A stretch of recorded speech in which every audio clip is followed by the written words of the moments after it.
بسم اللہ الرحمن الرحیم۔ السلام علیکم ورحمۃ اللہ وبرکاتہ۔ پچھلے پروگرام میں ہم نے اللہ سبحانہ و تعالیٰ کے علم کے حوالے سے بات کی اور اسی سے ہی گفتگو کا سلسلہ آگے لے کے چلیں گے، اور ہم چاہیں گے کہ علم غیب یعنی کہ ان سین جو ہے، نالج آف ان سین، اس کے بارے میں ہم کچھ جان سکیں۔ اس موضوع پہ بات کرنے کے لیے پچھلے پروگرام کی طرح ہم نے دعوت دی ہے ابو انشاء قاری خلیل الرحمان جاوید صاحب کو۔ قاری خلیل الرحمان جاوید صاحب گزشتہ 35 سال سے دعوت و تبلیغ کے شعبے سے منسلک ہیں۔ اس کے علاوہ متعدد ٹی وی چینلز پہ آپ ان کو دیکھتے رہتے ہیں اور متعدد کتابوں کے مصنف بھی ہیں۔ ہمیں سب سے پہلے ہمارے ناظرین کو یہ بتائیے کہ علم الغیب جو ہے وہ کس علم کو کہتے ہیں؟ بسم اللہ الرحمن الرحیم۔ غیب کے معنی ہوتے ہیں ایسی چیز جو نظر نہ آئے، مخفی ہو، چھپی ہو، اور علم غیب کا مطلب ہوتا ہے ایسی چیزوں کا علم جو مخفی ہیں، کیونکہ ظاہری چیزوں کو تو ہر کوئی دیکھ کے جان لیتا ہے اور چھپی چیزوں کو کوئی نہیں جانتا۔ اللہ رب العالمین کی ذات ایک ایسی ذات ہے کہ جو اس کا جتنا بھی علم ہے وہ سارے کا سارا ذاتی علم ہے، یعنی اس کو نہ کسی نے دیا ہے، نہ اس نے کہیں سے نعوذ باللہ حاصل کیا ہے، وہ اس کا ذاتی علم ہے۔ باقی مخلوق میں جس کے پاس بھی علم ہے وہ اس کا عطا کردہ ہے، سب کے پاس عطائی علم ہے اور صرف اللہ کے پاس ذاتی علم ہے۔ نبی کریم صلی اللہ علیہ وسلم کے پاس بھی جو کچھ علم تھا اور جتنا علم تھا وہ اللہ کی طرف سے عطا کردہ تھا، جو اللہ نے بذریعہ وحی آپ کو عطا کیا تھا یا القاء کیا تھا یا فرشتے کے ذریعے آپ کو بتایا تھا۔ تو آپ غیب کی خبریں بھی دیتے تھے، جس طرح قیامت کے بارے میں بتانا، ظاہر بات ہے وہ ساری چیزیں غیب ہیں، جنت کے بارے میں بتانا، دوزخ کے بارے میں بتانا، یا دنیا میں بھی آپ نے بہت ساری ایسی پیشین گوئیاں آپ نے فرمائی جو بالکل ہو بہو من و عن ویسے ہی سچی ثابت ہوئی۔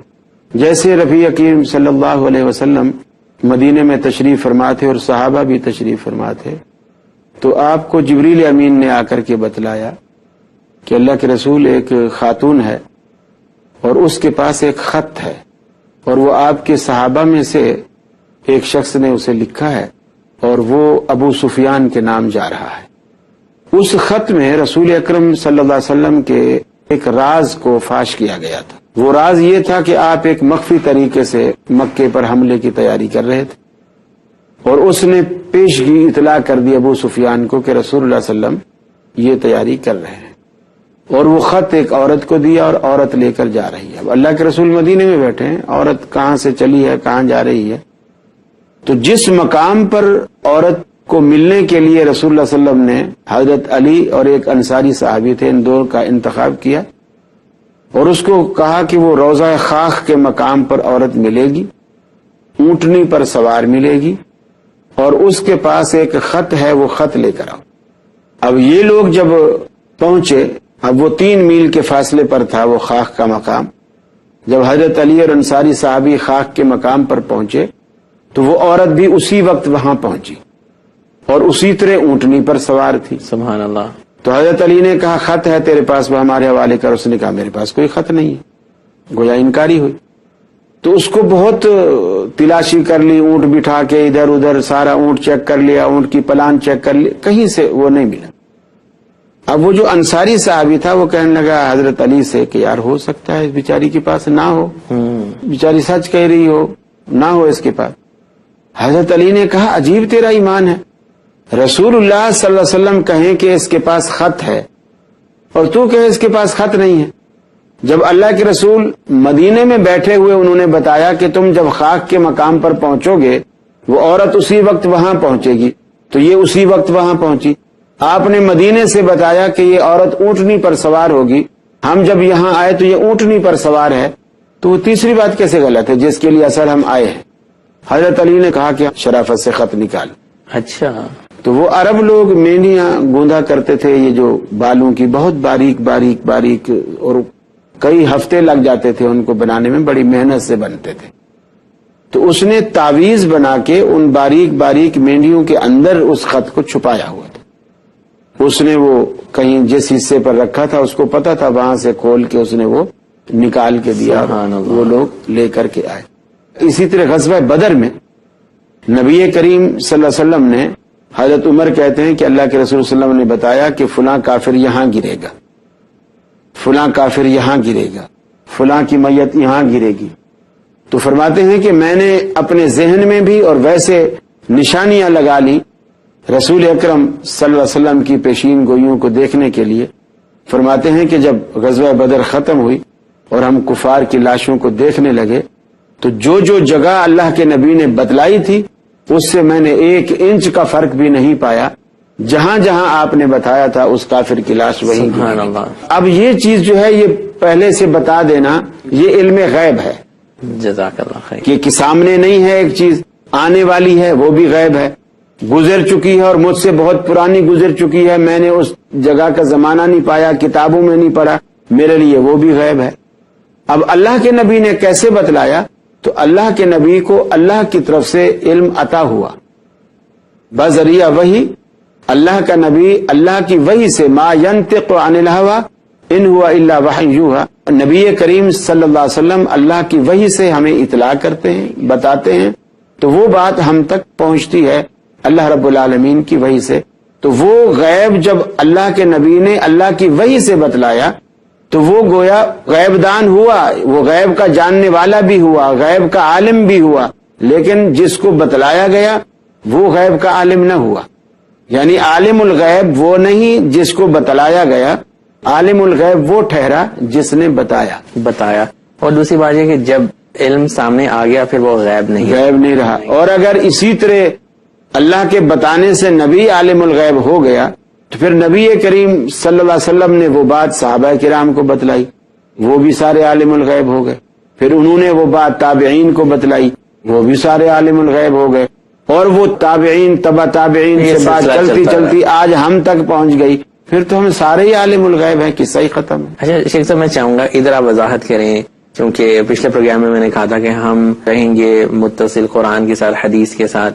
تو آپ یہ بتائیں کہ قرآن میں اللہ سبحانہ و تعالیٰ نے کہاں پر یہ بتایا ہے یا کن الفاظ میں بتایا کہ غیب کا علم صرف اور صرف اللہ سبحانہ و تعالیٰ کے پاس ہے اور باقیوں کے پاس جو بھی علم ہے وہ اللہ سبحانہ و تعالیٰ کا عطا کردہ ہے؟ بے شک قرآن مجید میں اللہ رب العالمین کا ارشاد ہے قُلْ لَا يَعْلَمُ مَنْ فِي السَّمَاوَاتِ وَالْأَرْضِ الْغَيْبَ إِلَّا اللَّهُ.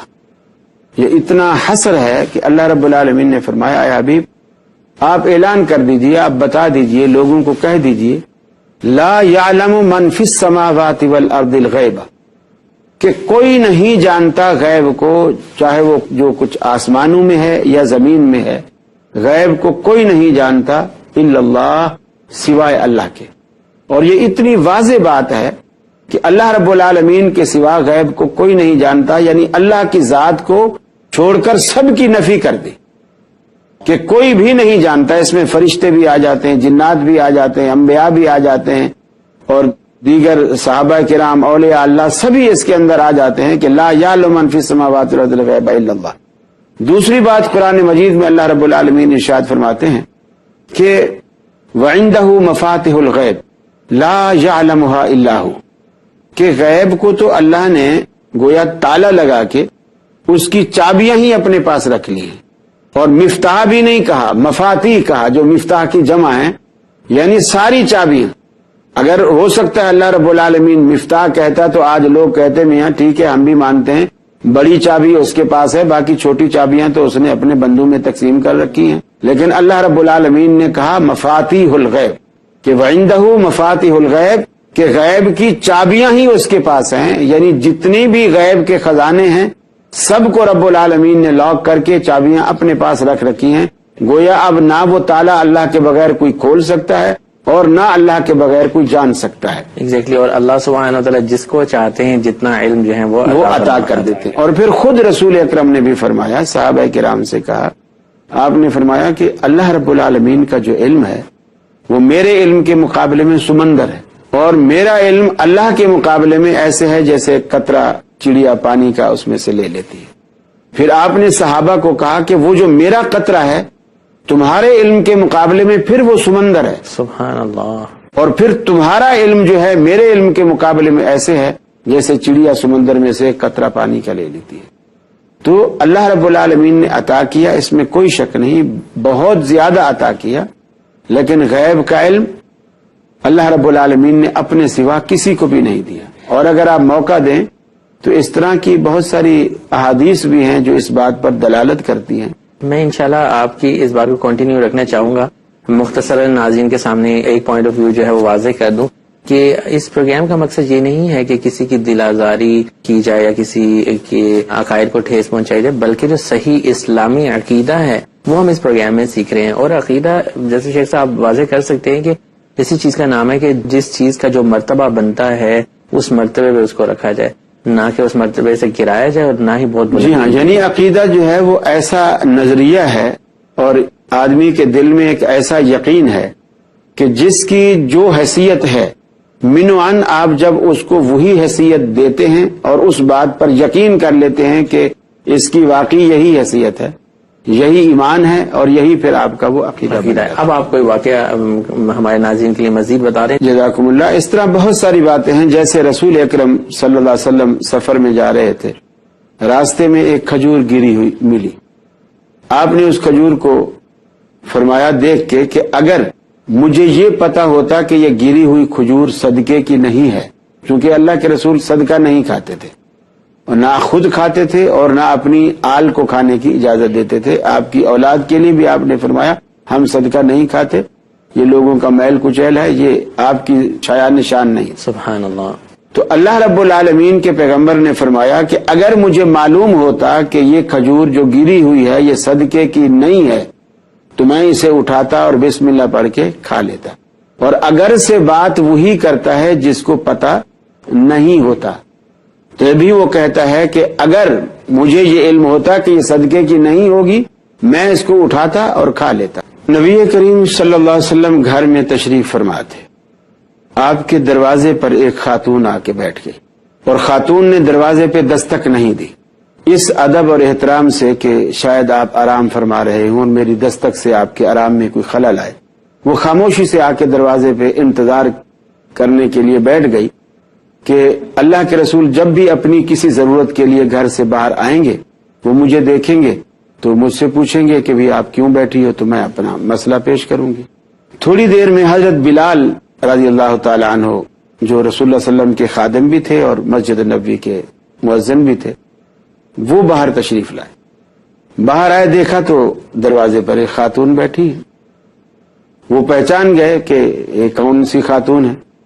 اب اس خاتون نے کہا بلال میں اللہ کے رسول سے ایک مسئلہ پوچھنے آئی ہوں.